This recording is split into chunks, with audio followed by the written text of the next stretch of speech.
Hey guys, welcome again on my channel, The Solution Hub. This is Abdul and we are learning web development course from basic to advanced. So web development course में हम CSS3 की series पढ़ रहे हैं और पिछले के जितने भी टॉपिक हमने लिए, जितने भी लेक्चर हमने पढ़े, वो सारे लेक्चर एक दूसरे से कनेक्टेड थे। अब यहाँ पे एक लेक्चर हमारे पास CSS कॉम्बिनेटर जो लॉजिकली देखें थोड़ा सा डिफरेंट है और अब हम step by step CSS advance की तरफ बढ़ रहे हैं। अब CSS कॉम्बिनेटर को समझने के लिए हमें थ्रो बैक जाना पड़ेगा CSS की स्टार्टिंग लेक्चर जो हमने ली थी, class selector, ID selector and the element selector, जो सेलेक्टर्स के अबाउट में पढ़ा था उसके पास जाना पड़ेगा। तो अगर आपने अभी तक सेलेक्टर्स की वीडियो नहीं देखी तो मैं डिस्क्रिप्शन में डाल दूंगा, आई बटन पर क्लिक करके आप वहाँ से भी देख सकते हो। तो आप वहाँ से देख लो, फिर आपको CSS कॉम्बिनेटर समझ में आएगा। आप समझते हैं CSS कॉम्बिनेटर क्या होता है। पहले बाई लैंग्वेज समझते हैं। जो कॉम्बिनेटर है, कॉम्बिनेटर का मतलब क्या होता है? कंबाइन करना, यानी कि कंबाइन करने वाला जो होता है उसे कहते हैं कॉम्बिनेटर। अब बात आती है कंबाइन किसको करता है, ये चीज़ आती है हमारे दिमाग में कि किसको कंबाइन करता है। ओके, तो कंबाइन करता है मतलब ये कंबाइन करने का मतलब एक रिलेशन बनाता है। किसके बीच रिलेशन बनाता है? सेलेक्टर्स के बीच में रिलेशन बनाता है। फॉर एग्जाम्पल, अगर हम वेब डिज़ाइनिंग कर रहे हैं, कोई वेबसाइट डिज़ाइन कर रहे हैं, तो वेबसाइट डिज़ाइन करने में हम एक से ज़्यादा सेलेक्टर लेते हैं, एक से ज़्यादा सेलेक्टर यूज़ करते हैं। तो उन सारे सेलेक्टर को आपस में कंबाइन करने के लिए हमें कॉम्बिनेटर का यूज़ करना पड़ता है। ओके, तो यहाँ पे हम देखेंगे तो चार तरह के कॉम्बिनेटर हमें देखने को मिलते हैं। फर्स्ट हमारे पास आता है डिसेंडेंट सेलेक्टर, जो कि हम स्पेस से करते हैं। यानी कि अगर हम कॉम्बिनेटर का यूज़ कर रहे हैं, यानी कि सिलेक्टर को हम ग्रुपिंग कर रहे हैं, सिलेक्टर को के बीच में हम अगर रिलेशन बना रहे हैं, कई सारे सिलेक्टर एक ही कोड में यूज़ कर रहे हैं, तो उसके लिए हमें अगर डिसेंडेंट सेलेक्टर यूज़ कर रहे हैं तो हम स्पेस दे के यूज़ करेंगे। चाइल्ड सिलेक्टर है तो ग्रेटर का sign, adjacent sibling selector, positive sign, general sibling selector, right. ये चार हैं, तो हम इनको चार वन बाय वन देखेंगे, इनको डिफाइन करेंगे, ठीक है। अब यहाँ पे देखते हैं जो हमारे पास चाइल्ड सिलेक्टर है। चाइल्ड सिलेक्टर एग्जांपल आप यहाँ पे देखो, थोड़ा सा मैं जूम करता हूँ।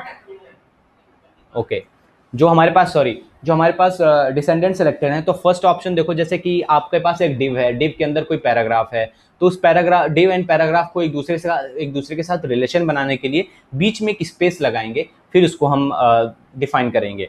फॉर एग्जाम्पल, अगर हम सेलेक्टर यूज़ करें, चाइल्ड सेलेक्टर यूज़ कर रहे हैं, है ना, तो अगर बीच में हम अगर स्पेस ना लगा के ग्रेटर का साइन लगाते हैं तो हम वहाँ पे चाइल्ड सेलेक्टर यूज़ करेंगे। सिमिलरली यहाँ पे पॉजिटिव एंड देन यहाँ पे सिबलिंग एडजेसेंट सेलेक्टर, राइट। उसके बाद यहाँ पे डेफिनेशन वन बाय वन देखेंगे, तो डेफिनेशन देखने से बेटर है हम प्रैक्टिकली देख लेते हैं, ज़्यादा समझ में आ जाएगा।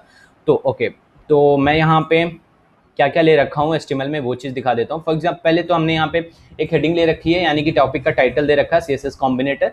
CSS कॉम्बिनेटर के बाद मैंने यहाँ पे एक डिव ले रखा है। सिमिलरली जैसे मैंने आपको इमेज में दिखाया वैसे ही मैं समझाने वाला हूँ। जैसे यहाँ पे डिव ले रखा है, डिव के अंदर मैंने पैराग्राफ ले रखे हैं, 4 पैराग्राफ ले रखे हैं, ठीक है। तो अब इनको हम समझेंगे वन बाय वन, ठीक है। तो हम इन्हें सेव करते हैं। अब अपने CSS में आ जाते हैं। CSS में आने के बाद सबसे पहले हम समझेंगे कि डिसेंडेंट सेलेक्टर को हम स्पेस से हम डिफाइन करते हैं। तो सबसे पहले हमारे पास कौन सा एलिमेंट है? यहाँ पे डिव एलिमेंट है, राइट। डिव एलिमेंट के बाद हमारे पास दूसरा एलिमेंट कौन है? Paragraph element. तो इनको अगर हमें ग्रुपिंग करना है, रिलेशन बनाना है डिसेंडेंट सेलेक्टर से, तो हम यहाँ पे स्पेस के जरिए यहाँ पे बनाएंगे, एक स्पेस देंगे, देन हम यहाँ पे पैराग्राफ यूज़ करेंगे, पैराग्राफ एलिमेंट को सेलेक्ट करेंगे। इस तरह से हम यहाँ पे, अब यहाँ पे कोई भी हम स्टाइल दे सकते हैं, राइट। तो मैं सबसे पहले एडजस्ट कर लेता हूँ, ठीक है। ओके, एडजस्ट हो चुका है। ओके, अब आपको ये चीज़ ध्यान देना होगा कि इसका पेरेंट कौन है, इस पैराग्राफ का पेरेंट, जो भी इसमें पैराग्राफ्स हैं, सारे पैराग्राफ के पेरेंट कौन है? ये डिव एलिमेंट है, ठीक है। तो ये डिव टैग क्या है? इसका पैराग्राफ है, यानी कि पैराग्राफ इसके चाइल्ड्स हैं, ठीक है। तो अभी आपको समझ में आएगा मैं क्या बताना चाह रहा हूँ। फॉर एग्जाम्पल, मैंने यहाँ पे क्या लिया? बैकग्राउंड कलर लिया। बैकग्राउंड कलर फॉर एग्जांपल मैंने रेड दे दिया, सेव किया, तो आप देखोगे सारे जो भी हमारे पास एलिमेंट थे, पैराग्राफ एलिमेंट थे, सारे एलिमेंट को मिल गया कलर, बैकग्राउंड रेड कलर मिल गया, ठीक है। ओके, तो ये हो गया डिसेंडेंट सेलेक्टर। डिसेंडेंट सेलेक्टर का मतलब क्या हुआ? इसको डेफिनेशन समझ लेते हैं। डिसेंडेंट सेलेक्टर जिस भी एलिमेंट, यानी कि जिस भी डिव टैग या जिस भी पेरेंट एलिमेंट के अंदर जितने भी एलिमेंट अगर हम रखते हैं, वो सारे एलिमेंट को एक साथ हम क्या कर सकते हैं? स्टाइल दे सकते हैं, ठीक है। ओके, फॉर एग्जाम्पल, अब मान लो यहाँ पे एक और मैंने यहाँ पे पेरेंट एलिमेंट बना लिया, सेक्शन नेम से एक पेरेंट एलिमेंट बना लिया, ठीक है। सेक्शन नेम से पेरेंट एलिमेंट बनाया, उसके अंदर मैंने एक पैराग्राफ रख लिया, पैराग्राफ एलिमेंट लिया। पैराग्राफ एलिमेंट में मैंने कोई टेक्स्ट डाल दिया, सेव किया।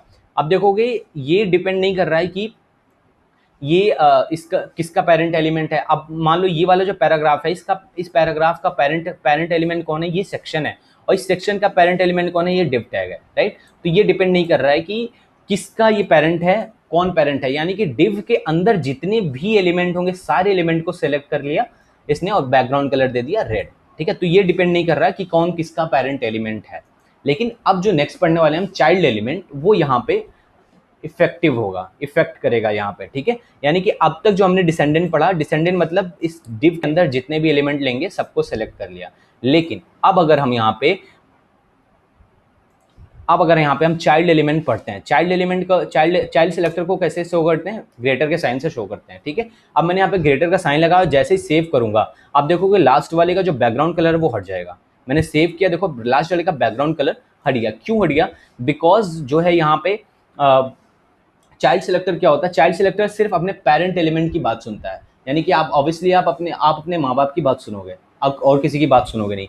ओके, तो ये जो 4 एलिमेंट हमारे पास हैं, 4 पैराग्राफ हैं, ये चारों पैराग्राफ का पेरेंट कौन है? डिव है, ठीक है। और ये जो दूसरा यहाँ पे पैराग्राफ मैंने बीच में डाल रखा है, इसका पेरेंट कौन है? ये सेक्शन है, ठीक है। इसलिए ये सेक्शन की बात सुन रहा है और ये डिव की बात नहीं सुन रहा है, इसलिए इसको बैकग्राउंड कलर नहीं मिला। फॉर एग्जांपल, अगर मैं यहाँ पे डिव हटा के सेक्शन पेरेंट एलिमेंट को सेलेक्ट करता हूँ, सेक्शन अगर सेलेक्ट करता हूँ, सेव करूंगा तो ऊपर के चारों के बैकग्राउंड कलर हट जाएंगे, लेकिन इसके कलर आ जाएंगे। मैं सेव करूंगा तो देखोगे इसके कलर आ गए, ऊपर के सारे चारों एलिमेंट के कलर हट गए।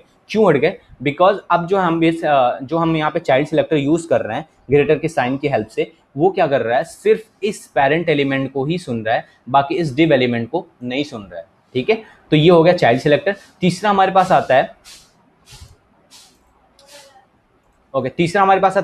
Adjacent sibling selector. अब एडजेसेंट सिबलिंग सिलेक्टर को समझते हैं। एडजेसेंट सिबलिंग सिलेक्टर क्या होता है? एडजेसेंट सिबलिंग सिलेक्टर को बाय डेफिनेशन अगर समझते हैं तो ये क्या करता है कि जैसे ही जो पेरेंट एलिमेंट खत्म होता है, जैसे कि यहाँ पे कोई, ये हमने पेरेंट एलिमेंट बनाया, किसका पेरेंट एलिमेंट बनाया? इन सारे पैराग्राफ एलिमेंट के पेरेंट एलिमेंट कौन बनाया? मैंने इसको डिव एलिमेंट को बनाया। अब इस एलिमेंट के बाद जैसे मैं कोई पैराग्राफ यूज कर रहा हूँ, फॉर एग्जाम्पल मैं यहाँ पे पैराग्राफ यूज करता हूँ ABCD, इसको दे दी टेक्स्ट, इसको कॉपी किया और फिर से मैंने पेस्ट किया 2-4 बार, ठीक है, पेस्ट किया। अब मैं जैसे ही सेव करूंगा ये सारे एलिमेंट के बैकग्राउंड कलर हट जाएंगे जो भी हम यहाँ पे ले रखे थे। इसको हटाते हैं यहाँ पे और यहाँ पे रखते हैं हम डिव, ठीक है, यहाँ पे हम रखते हैं डिव। अब जैसे यहाँ पे चारों एलिमेंट है ना ABCD, मैंने यहाँ पे अभी चाइल्ड सिलेक्टर यूज़ किया हुआ है, लेकिन जब हम यहाँ पे एडजेसेंट सिबलिंग सेलेक्टर यूज़ करते हैं तो हम पॉजिटिव का साइन लगाते हैं। लेकिन जैसे मैं यहाँ पॉजिटिव यूज़ करूँगा आप देखोगे नीचे का जो यहाँ पे 2 है ना, ये सिर्फ ऊपर के सभी के बैकग्राउंड कलर हट जाएंगे, नीचे के सभी बैकग्राउंड कलर हट जाएंगे और बस जो डिव के जस्ट बाद वाला एलिमेंट होगा वो सेलेक्ट होगा, ठीक है। मैं यहाँ पे पॉजिटिव का साइन लगाता हूँ। अब जैसे मैं सेव करूँगा आप देखो जस्ट बाद वाला, यानी कि सिर्फ ये जो यहाँ पे सेलेक्ट हुआ है। फॉर एग्जाम्पल मैं यहाँ पे एक और पैराग्राफ एलिमेंट ले लेता हूँ, इसको सेलेक्ट करता हूँ एंड देन इसको लिखता हूँ जस्ट आफ्टर पेरेंट एलिमेंट, ठीक है, सेव करता हूँ। अब देखोगे इसको बैकग्राउंड कलर मिला जो जस्ट हमारे पेरेंट एलिमेंट के बाद आ रहा है, ठीक है, यानी कि जस्ट आफ्टर पेरेंट एलिमेंट। यानी कि जब हमें कोई भी अपने वेब डिजाइनिंग करते वक्त जब हमें कोई भी अपने सिलेक्टर के जस्ट बाद वाला एलिमेंट, सिर्फ जस्ट बाद वाला एलिमेंट सेलेक्ट करना है, यानी कि जस्ट बाद वाला पैराग्राफ सेलेक्ट करना है, तब वहाँ पे हम एडजेसेंट सिबलिंग सेलेक्टर यूज़ करते हैं। लास्ट वन हमारे पास है general sibling selector. General sibling selector का रोल क्या है? जैसे यहाँ पे सिर्फ जस्ट बाद वाला सेलेक्ट हुआ, जस्ट बाद वाला सेलेक्ट ना होके इस पेरेंट एलिमेंट के जितने भी एलिमेंट आएंगे सारे एलिमेंट को वो सेलेक्ट कर लेगा, राइट। जितने भी पैराग्राफ एलिमेंट आ रहे हैं सारे एलिमेंट को वो सेलेक्ट कर लेगा। फॉर एग्जांपल इसको हम यहाँ इसका ये साइन देते हैं, ओके, मेरे को इसका साइन पता नहीं है तो please don't mind, my apology. Okay, तो यहाँ पे ये साइन अगर हम लगाते हैं तो अगर हम इसको सेव करेंगे तो इस एलिमेंट जो हमारे पास यहाँ पे है, लास्ट वन यहाँ पे मैं दे देता हूँ last parent element, last child element, ठीक है। मैंने यहाँ पे इसको सेव किया। अब लास्ट चाइल्ड एलिमेंट के जस्ट बाद वाले सारे एलिमेंट सेलेक्ट हो जाएंगे, तो मैं यहाँ पे इसको सेव करता हूँ, ठीक है। मैं इसको सेव करूँगा, आप देखोगे जस्ट लास्ट चाइल्ड एलिमेंट के बाद वाले सारे एलिमेंट सेलेक्ट हो गए। तो ये डिफरेंस है यहाँ पे जो जनरल सिबलिंग सेलेक्टर है और यहाँ पे एडजेसेंट सिबलिंग सेलेक्टर। एडजेसेंट का मतलब ये होता है, एडजेसेंट नेम से ही पता चल रहा होगा, जस्ट लगा हुआ, यानी कि ये div एलिमेंट के जस्ट बाद वाला ही एलिमेंट सेलेक्ट होगा। लेकिन जो जनरल सिबलिंग सेलेक्टर होते हैं उसके बाद, उस पेरेंट एलिमेंट के बाद जितने भी एलिमेंट आएंगे सारे एलिमेंट को क्या करेगा, वो सेलेक्ट कर लेगा। तो आई होप आपको ये कॉम्बिनेटर समझ में आया होगा। ये थोड़ा सा डिफरेंट टॉपिक है, अगर हमने सेलेक्टर्स नहीं पढ़े तो हमें ज़्यादा समझ में नहीं आने वाला। और अगर आपको लग रहा है इसका यूज़ नहीं है कहीं पे, तो इसका बहुत ज़्यादा यूज़ है। जब हम वेबसाइट डिज़ाइनिंग करते हैं तो वेबसाइट डिज़ाइनिंग में हमें कोई पर्टिकुलर एलिमेंट सेलेक्ट करना होता है, तब वहाँ पे कॉम्बिनेटर का यूज़ किया जाता है। ठीक है, तो आई होप आपको समझ में आया। अगर आपको कोई भी दिक्कत आ रही हो तो प्लीज़ कमेंट बॉक्स में कमेंट करें and then let me know. अगर आपको वीडियो पसंद आए then hit the like button and share with your friends. So see you soon in the next video.